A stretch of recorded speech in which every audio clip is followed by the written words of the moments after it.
and find the speed limit. And then once you have identified the speed limit, check your speedometer and proceed. You're doing fantastic. I really worked through hard in downtown. Yeah. Parallel parking, stall parking, angle parking. You're doing great. Keep it up. Great speed control. Very nice job. Excellent. Always look. You know, they're coming out from an intersection. Good. Nice.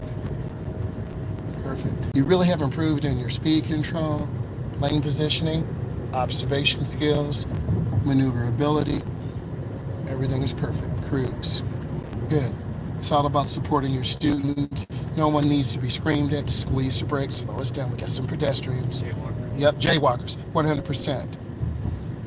Good. That was good. You did the right thing. Thank you, brother. Nice. Yes. What does this warning sign mean? Awesome. Awesome. Very signs with that. Yep, you just want to look, check.